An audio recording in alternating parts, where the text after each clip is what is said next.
I have shared my screen, so do you know if my screen is okay, is visible? It's all good. It's all good. Yes, it's good. It's good, Emmanuel. Thank you very much. Sorry.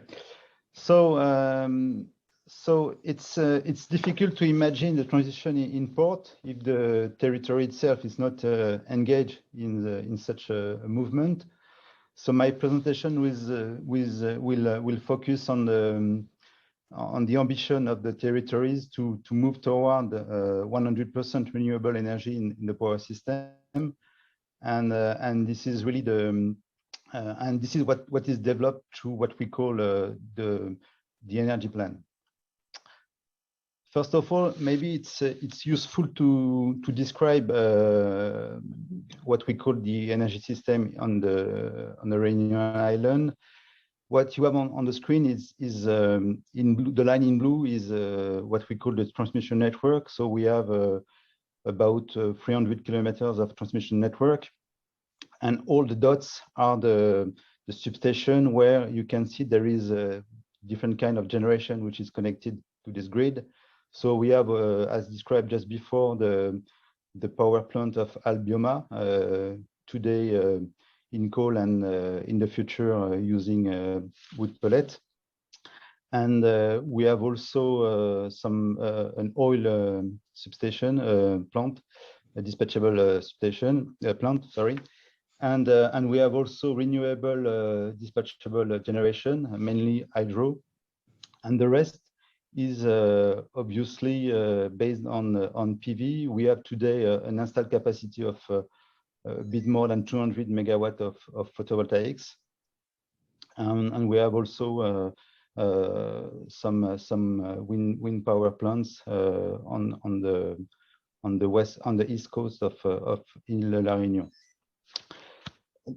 One of the main issue with such a system is, first of all, that this kind of system is not connected, obviously, with another bigger system, as it is the case in the European system, for example. So it means that everything you consume on the territories must be locally generated. So it's very important to understand that. And of course, if there is an issue in terms of power supply, by mean a trip of a plant or someday when there is no sun on the territories, you must develop the capacity to deal with this kind of event, and you cannot rely on the generation that can be provided or imported from the connected country. And in terms of transition, this is really a big issue, and the role of EDF in this strategy is to ensure that on the long run, every transition that you do on the grid does not affect, I would say, the stability on the grid and compromise ultimately the capability to provide electricity to the customer.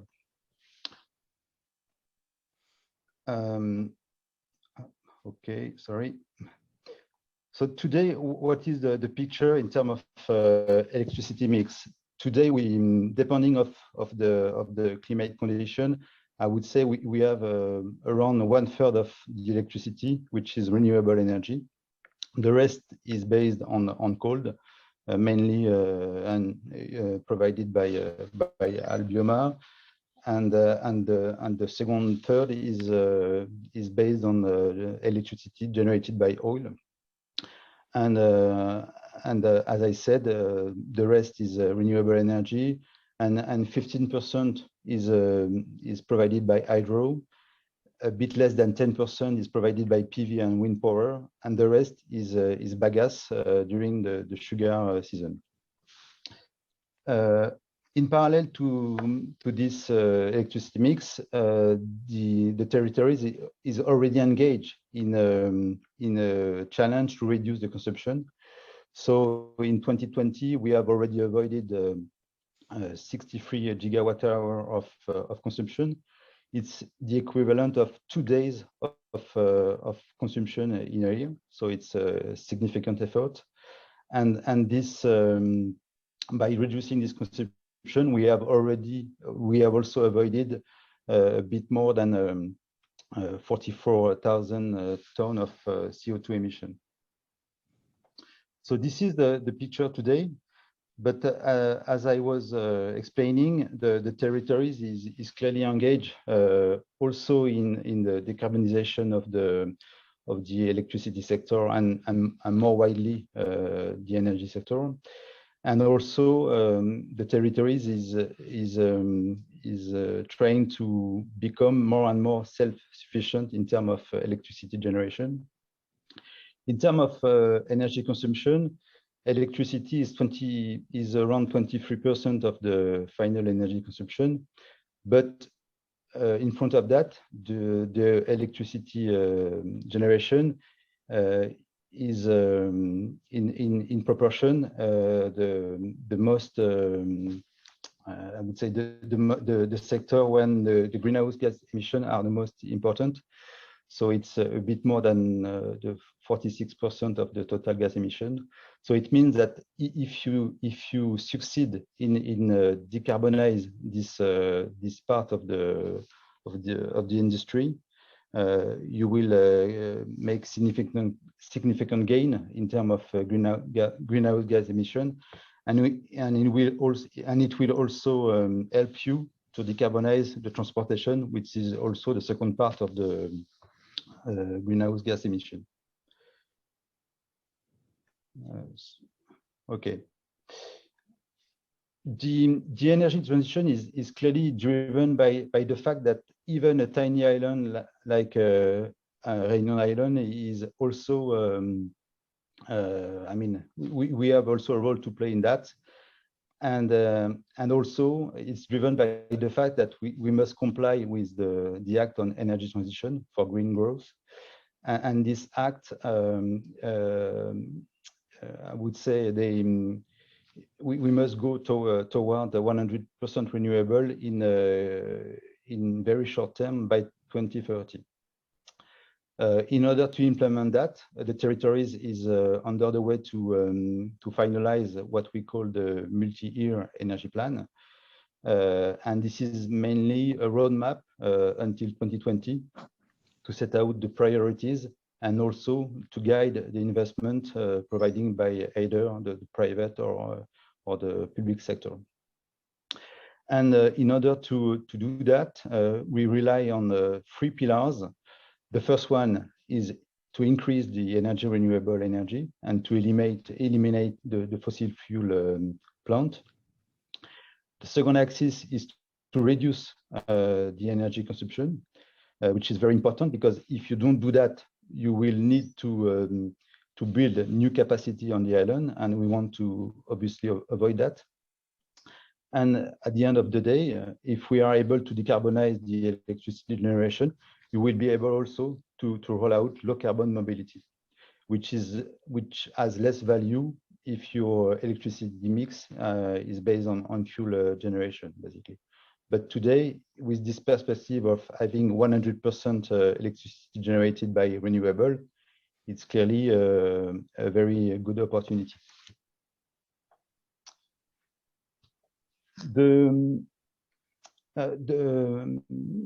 The strategy to implement this energy plan is based on 2 axes. The first one is, as I was explaining, is to convert the existing fossil fuel plant from gas, from coal or oil to biofuel, liquid biofuel or solid biofuel.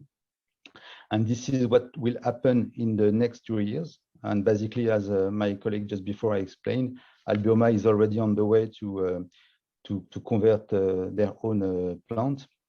And EDF is also has the same strategy for the oil plant based in Le Port. And when we will have achieved that, we will already be 100% renewable in 2 years. But in parallel to that, the second axis is clearly to develop additional renewable capacity and additional local renewable capacity, which is very important. And at the end of the day, in 2020, we aim to to develop 500 megawatt of photovoltaics capacity, whereas today we have a bit more than 200 megawatt capacity. So it's a huge step, and this strategy is also to trying to be more and more self-sufficient in terms of electricity generation on the island. And as you can see on the graph on the right, today we can calculate that we have around 30% autonomy from an electricity perspective, and we are going to double this autonomy in the next 5-6 years.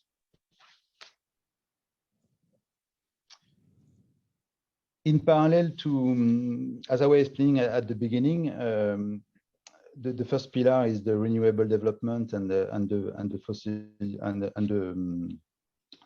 fuel conversion. But one other important axis is the reduction of the energy consumption. And again, also the objectives are very, very significant. And we aim in 2020 to avoid every year more than 263 gigawatt hour of electricity or of consumption avoided. And in 2020, we want to avoid more than 440 gigawatt hour per year. All that figure are cumulative. This is not what we are going to avoid every year, but when we accumulate all the effort year after year, we obtain this figure. And this is also a very strong economic driver, because in the island, the electricity generation costs are very high, whereas we are selling the electricity at regulated price, which are not which don't cover the cost of the generation. So it means that there is taxes that will reduce the difference. So, but by doing this, what we can see is that there is a lot of value to reduce energy consumption, and there is different kind of incentives in order to promote better energy efficiency in B2C or in B2B.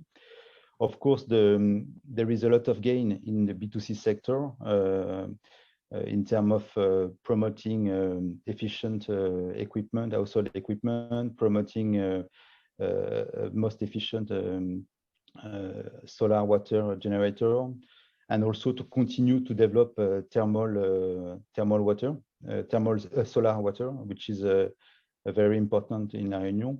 But also there is a lot of incentive in the B2B market, and we are working with closely with all the industrial in order to update and to increase the performance of their supply chain by, for example, promoting better motorization or better cooling.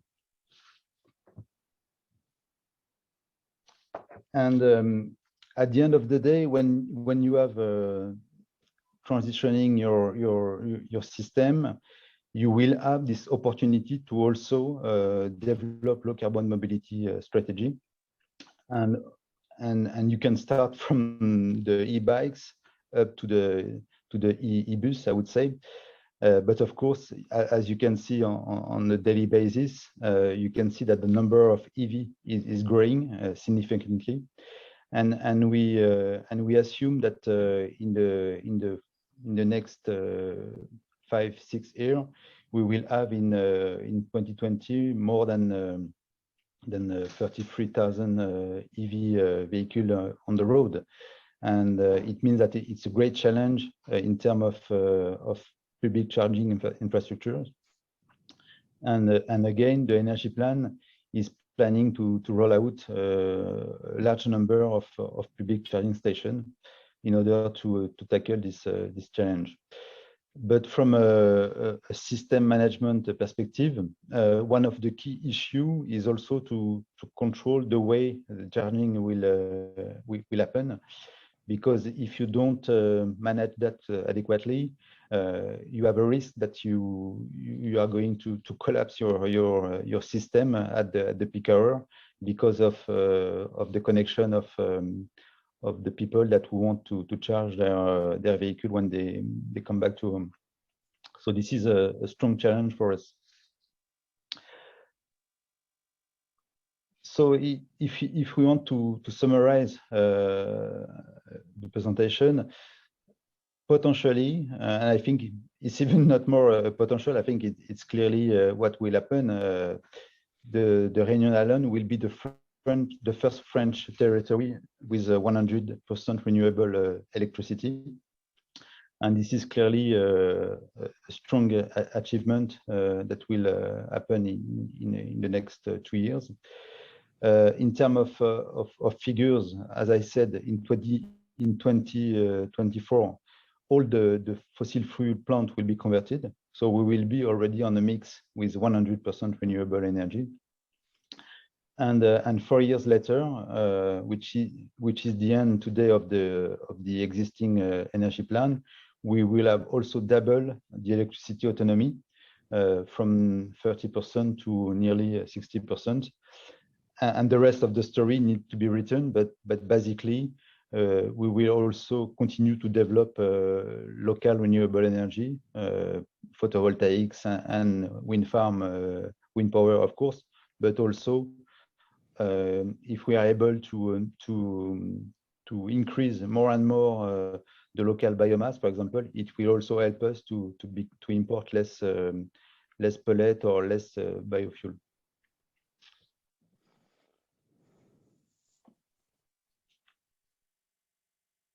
That's the end for me.